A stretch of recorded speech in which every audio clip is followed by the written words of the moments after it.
Years of fighting in Syria has left the country devastated. The conflict has claimed the lives of nearly 500,000 people. Furthermore, about half the Syrian population has been internally displaced, and about 5 million are registered as refugees. Yet, sooner or later, the war will end, and the reconstruction of Syria will start. But even then, the fallout of the war and the geopolitical divisions of the country will be felt for decades to come. My name is Shirvan and welcome to Caspian Report. War, in addition to its destructive power, is expensive. In 2013, at the backdrop of the Syrian conflict, the economic output of Syria decreased by 40%. To compensate for the financial deficit, al-Assad cut subsidies on food, water, and energy. But it wasn't enough. By 2015, Syria had depleted its foreign exchange reserves. Hence, imported goods became more scarce and expensive. As such, within a short span of time, food, water, and energy prices increased. In some regions, the prices nearly doubled. At the same time, airstrikes destroyed much of the infrastructure across the country. This resulted in additional shortages of water and energy throughout the country. Last year, government forces took back Aleppo, which is the economic core of Syria. However, years of intense fighting have imposed extensive damage to the city. Currently, the situation in Aleppo is somewhat similar to Berlin in 1946. It will take years to repair the basic infrastructure. Meanwhile, the agricultural heartland of Syria, which sits in the northeast of the country, is still contested by ISIS and Kurdish militant forces and thus out of al-Assad's reach. Essentially, these factors imply that al-Assad cannot rely on revenues from Syria's economic and agricultural cores. In a war-torn country, whoever controls the basic needs and services will be perceived as the authority. Thus, food, water, and energy shortages undermine al-Assad's ability to exert control. Even in regions that are technically retaken by government forces, the authority of Damascus is still in question. If the situation is left unaddressed, it will result in a new crisis. So the future of Syria depends as much on reconstruction efforts as on military victories. Currently, however, there exists no roadmap to rebuild Syria. In fact, it's not even certain how much it will cost. The figures for the endeavor diverge enormously. Some estimates converge at around 300 billion, while others put the number at $1 trillion. For comparison, Syria's total planned government spending for 2017 was worth a little over $5 billion. Thus, either way, rebuilding Syria is beyond the capacity of the local government. And since nobody can afford a black hole in the Middle East, rebuilding Syria will fall upon the international community. Yet, with multiple sanctions on Syria and calls for additional restrictions, international donors are effectively hindered from the reconstruction process, and those with the funds, such as the European Union and the Gulf states, will only go ahead with a political concession which is unlikely to happen. Thus, in the absence of a peace treaty or an outright winner, rebuilding Syria will be as fragmented as the country's de facto borders. As of this writing, the Syrian government and its allies have the upper hand in the war as they control the south and the west of the country. This includes most of the population zones, and it means that al-Assad will continue to remain a central figure in Syria. However, the president's reach does not extend into the Kurdish and Turkish-controlled territories in northeast and north Syria, respectively.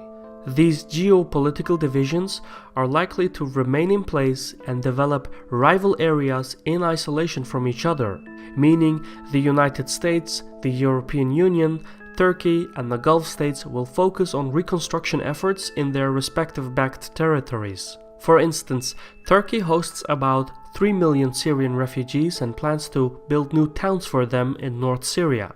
Once the Turkish-controlled area is secure, Ankara also plans to establish and train new Syrian state bodies such as law enforcement agencies. The Turkish involvement in Syria is due to its concerns that the Kurdish presence in the region is a threat to the territorial integrity of Turkey.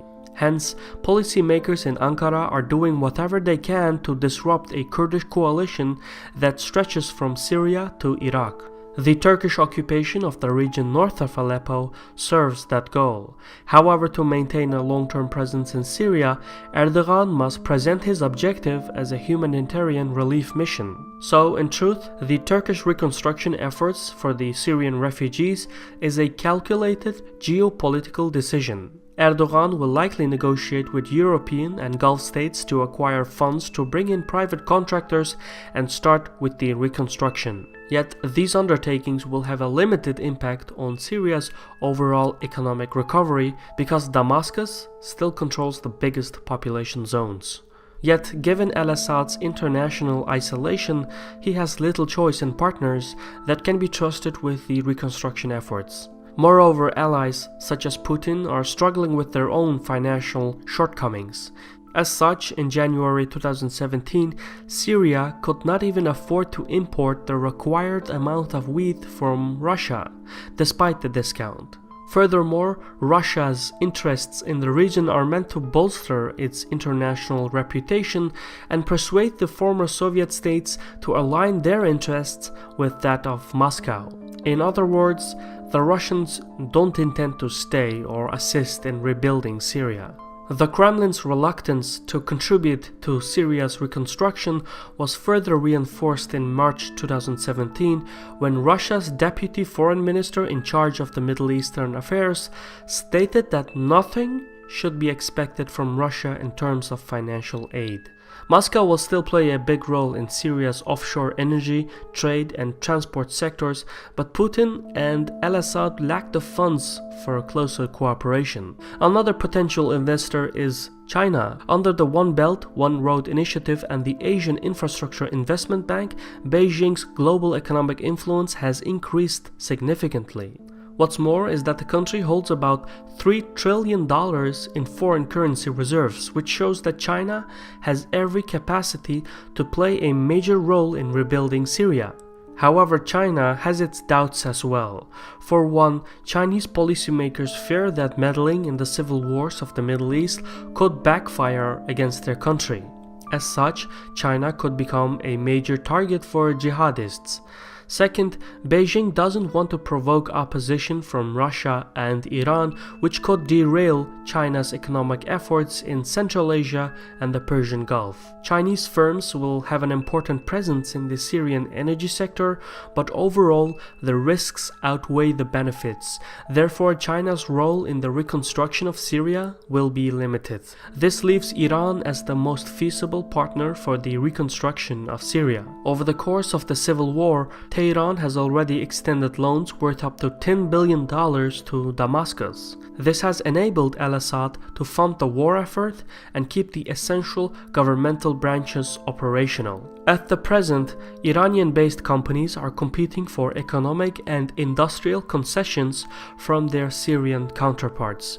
Recently, Iran agreed to invest in Syria's energy, telecommunications, and agricultural sectors, and more lucrative agreements are expected for the industrial sectors.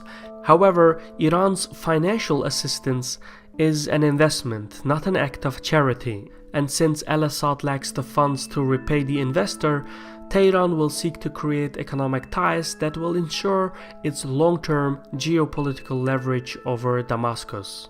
Another important player is Lebanon. The fact of the matter is, Syria's bureaucracy is as complicated as its civil war. Entrepreneurs and banks from Lebanon are the only ones with experience in Syria's bureaucracy and in post-war reconstruction. Furthermore, Lebanon's geographic position also means that the country will serve as an important transit hub for materials and funds heading for Syria. So given Lebanon's experience and proximity, foreign companies will need to closely cooperate with Lebanese banks and entrepreneurs. If the financial terms are met, it will take Syria about 2 decades to reach its pre-war GDP. Yet, besides finances and politics, rebuilding the country does not simply mean restoring the infrastructure and constructing houses. The government will also need to create new jobs, resettle displaced persons and refugees, while at the same time resolve social and sectarian tensions. It goes without saying that the challenges ahead are enormous. Many of the basic issues will remain unaddressed. As such, a post-war Syria is likely to be poor and divided. Its population will depend on UN aid and remittances from its diaspora. Moreover, members of al-Assad's inner circle expect to be rewarded and empowered for their fealty. As a result, Damascus is likely to return to its old fault lines. This means that a segment of the nation will remain excluded from the political process, which will produce inconsistent results in terms of reintegration and reconciliation of Syrians. If the situation is not handled with care, Syria will emerge as a dysfunctional and isolated state that reigns over a divided land and relies on humanitarian aid and financial assistance. This was a Caspian report by me, Shirvan. For additional reports on Syria, check out our geopolitics playlist. In any case, I want to thank our contributors on Patreon for their support, and if you want to be part of that process, visit patreon.com/Caspian report for more information. Anyway, thank you for your time, and Sahol.